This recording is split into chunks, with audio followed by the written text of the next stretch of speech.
सध्या आज नितीश कुमार जे आहे ते दिल्लीच्या दौऱ्यावर आहे आणि खरं म्हणजे दिल्लीच्या दौऱ्यावर असताना आज ते अरविंद केजरीवाल यांची भेट घेणार. त्यामुळे या सगळ्या घडामोडी पाहता कुठंतरी राजकीय भूकंप पुढच्या काळात दिसेल का, अशा पद्धतीची परिस्थिती आहे. कसं पाहता नितीश कुमारांकडे?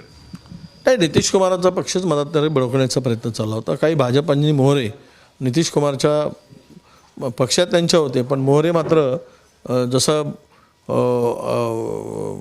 आत्ताचे शिंदे आहेत की पक्ष त्यांनी तयार केला, पण केंद्रीय नेत्यांना किंवा मोदी आणि शहासाहेबांच्या नरेंद्र मोदीजी आणि शहासाहेबांच्या म्हणण्यानुसारच ते वागतील. तसेच काही नेते नितीश कुमारावर सोडले गेले होते. तो पक्षच बळकवण्याचं काम मध्यंतरच्या काळामध्ये सुरू झाला होता. त्याची जाणीव किंवा माहिती नितीश कुमारला लागली असावी आणि त्यामुळं त्यांनी आता काही वेगळा निर्णय घेतला तर नवल वाटू नये, कारण पक्ष त्यांना वाचवायचा आहे. केंद्रामध्ये सत्ता जी आहे ती दोन पक्षाच्या नितीश कुमारजी आणि चंद्राबाबूंच्या भरोशावर आहे. त्यामुळे सरकार कधीही पडू शकतं. तर यावेळेस मला असं वाटतं की एकूणच राजकीय परिस्थिती तिथली जी आहे ती केंद्र सरकारला हादरे देणारी नक्की आहे आणि त्याचा परिणाम होणारी आहे. 2025मध्ये अनेक जाणकारांचं मत आहे की मोदी सरकार टिकणार नाही आणि त्याची सुरुवात ही बिहारमधून होताना आम्हाला दिसते. बिहारच्या राजकारणाला धरून देशाच्या राजकारणात फरक पडेल का? राज्याचा महाराष्ट्राचाही त्याचा वाटा असेल का? ज्या पद्धतीने उद्धव ठाकरे भाजपसोबत जवळीक साधत आहे, कौतुक करत आहे, सामन्यातून कौतुक होत आहे, स्वतः मुख्यमंत्र्यांची भेटसुद्धा घेत आहे. नाही, याला काही राजकीय जोडायची गरज नाही. मी सांगितलं आता की एक मॅन में दो तलवारें नाही रही सकती. कोणाला आऊट करावं लागेल, शिंदेना आऊट करावं लागेल, त्यावेळेस इन होतील. हे पण मला उद्धवजीवर पूर्ण विश्वास आहे. उद्धवजी ज्यांनी पक्ष फोडला आहे, ज्यांनी पक्षाला चिन्ह पडवलं आहे, ज्यांनी सहकार्य केलं आहे सगळ्यामध्ये, त्या पक्षाबरोबर का बरोबर जातील? कशामुळे जातील? ज्या पक्षांनी यांना पूर्णतः उद्ध्वस्त केला आहे अशांना जर साथ देत असतील तर मग राजकारणामध्ये कोण कोणाला खून केला तरी एकमेकाला गळा मिळायची पाळी येईल. म्हणून त्या गोष्टीवर विश्वास नाही. उद्धवजी इंडिया आघाडीबरोबर आहेत. उद्या दिल्लीमध्ये काय बदल झाला, इंडिया आघाडीची सत्ता आली तर उद्धवजी सोबत आहेत. त्यांचा मान सन्मान त्यापेक्षा जास्त असणार आहे आणि महाराष्ट्रातही उद्या बदल होईल जर ती परिस्थिती झाली तर. त्यामुळे आज आपण या जरतरवर बोलण्यापेक्षा महाराष्ट्र आपल्या देशामध्ये तुम्हाला बदल झालेला दिसेल आणि नितीश कुमारांची भूमिका ही लवकर स्पष्ट होताना दिसेल.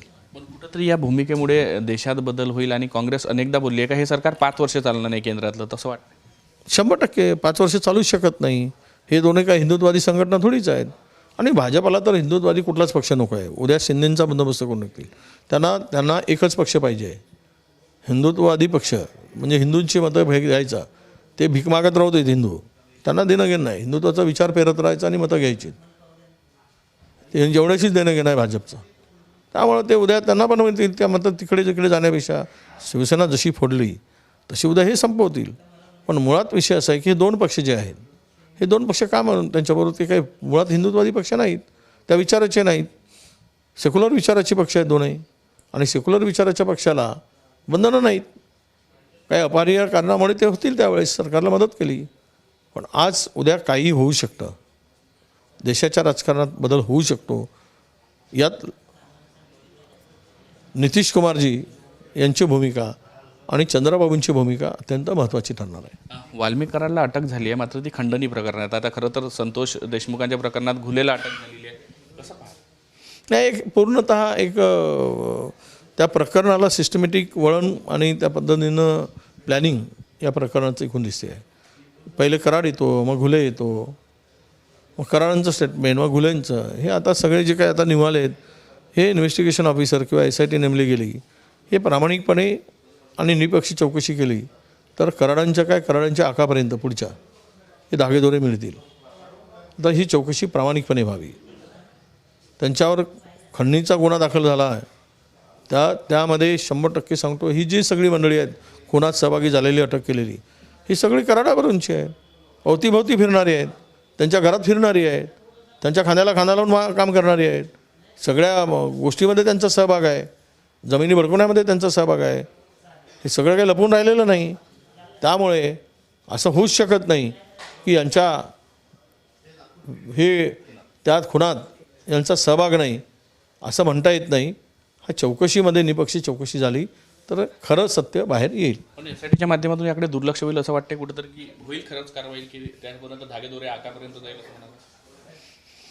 हे बघा, सत्ता पक्षाची भूमिका, गृहमंत्र्यांची भूमिका या संदर्भातली किती या प्रकरणासंदर्भात गंभीर आहे. यांचं प्रेम धनंजय मुंडेवर अजिबात नसेल तर ही चौकशी प्रामाणिकपणे झाली तर थेट सहभागी असलेले मोठमोठे आरोपी अडकतील. मी नाव कशाला घेऊ, मोठमोठ्यामध्ये ते आलेच सगळे. भाजपमधून तसाच धसांकडून आरोप होत आहे, आका आका म्हणून, मोठे आका. आता तेच म्हणतो ना, सत्ताधारी मंत्री, सत्ताधारी आमदार, सत्तेतले सहभागी सत्तेचा मर्यादा खाताना मांडीला मांडी लावून बसतात, आरोप करताना एकमेकावर करत आहेत. आणि त्यामध्ये फडणवीसांची भूमिका धसा संदर्भात काय आहे हे स्पष्ट होत नाही. दादांची भूमिका मुंडेंच्या संदर्भात स्पष्ट होत नाही. मग हे पैलवान दोघे लढत आहेत, हे दोघेजणं शिट्टी वाजवत उभे आहेत, तुम्ही लढा.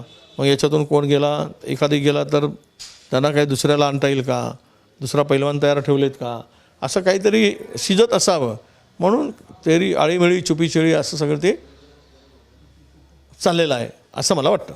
नक्कीच बीड प्रकरणात आळीमिळी जे आहे ते स्पष्ट दिसत आहे आणि भूमिका कुठंतरी अस्पष्ट होत नाही आहे, सत्ताधारी पक्षाची होत नाही, कारण की आरोप प्रत्यारोप सत्ताधाऱ्यातूनही होत आहे आणि विरोधकांमधून सुद्धा. त्यामुळे हे बीड प्रकरण अजून किती दिवस अशाच पद्धतीने गुंफत राहील आणि खरा SITची चौकशीतून सगळं प्रकार समोर येईल का हे आता पाहावं लागणार आहे.